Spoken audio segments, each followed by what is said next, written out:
For today's session, we'll discuss around role transformation and the key focus areas will be fresher onboarding and digital skills.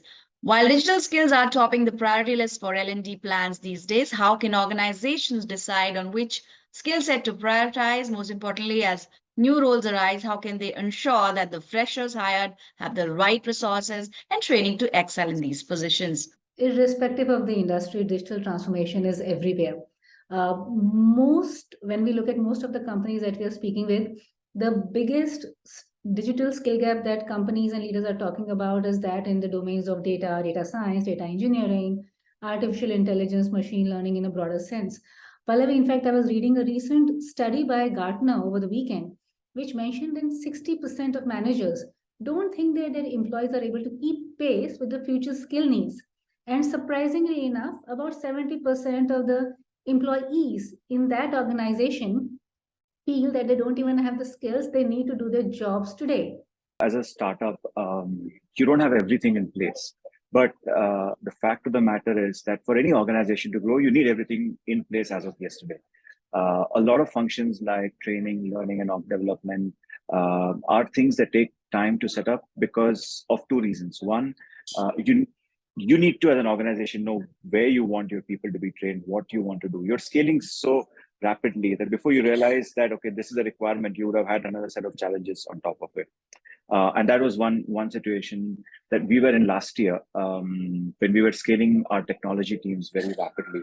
And this was amidst the great resignation scenario across the world, actually, not just the country. So it was hard to find talent.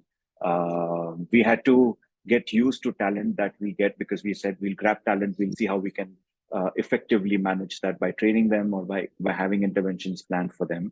So we had to sort of work on strategies that would support that. For this, we brought in three levels of governance model. The first was at a strategic review level, the second at an operational review level, and third one was focusing completely on the learners.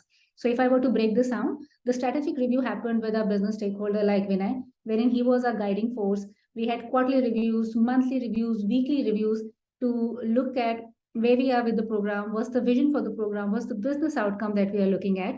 The second was with our key custodians in terms of the everyday or the day-to-day, which became the operational rigor and rhythm for the program. This is where we spoke about the program health, the real-time dashboarding, reviews in terms of what's working, what's not working, and of course, seeking help from each other.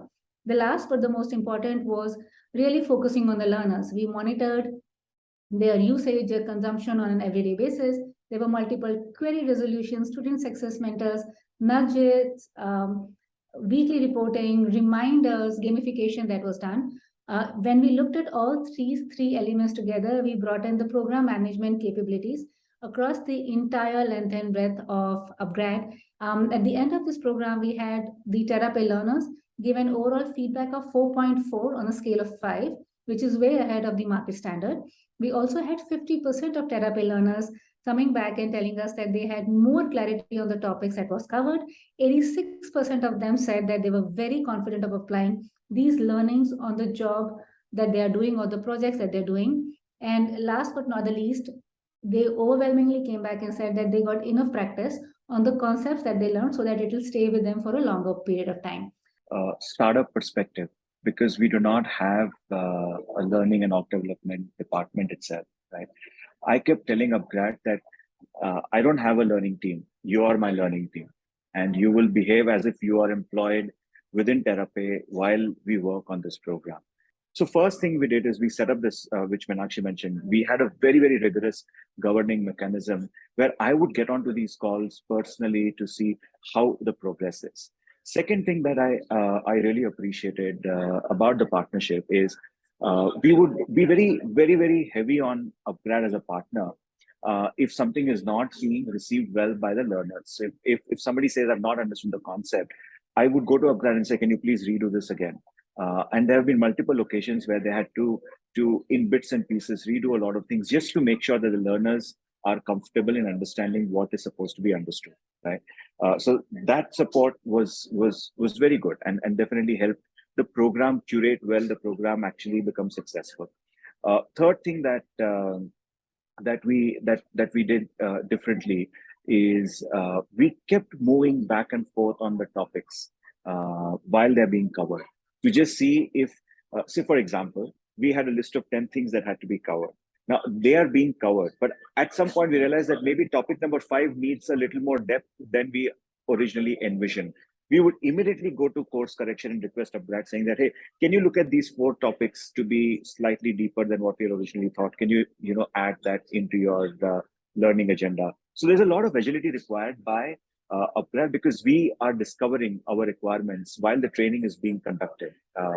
So, agility, governance, and making sure that the learners are invested are 3 things that helped us in achieving jointly what we wanted to achieve. It's very heartening for us when stakeholders like Vinay and his organization look at us as their extended arm. And in fact, that's who we are as an ethos of an organization. We do not believe in this whole paradigm of, hey, you're coming in as a training consultant or a training company. We love it when companies really are that forthcoming and open in terms of, hey, this is my setup, these are my business challenges, let's do something together. And Vinay, there are very few but very strong leaders who look at this as way. So it is very gratifying. Like I said earlier, my team absolutely adores the learners at TerraPay, and I'm sure we'll do many more things together. It was wonderful listening to both of you and learning from Vinay how you scaled your organization and your incredible learning journey you shared with us on this platform. So that's all in today's session. We'll bring up more exciting and impactful takeaways on empowering organizational growth strategies in our upcoming episodes. Stay tuned for our next discussion. Thank you for being with us.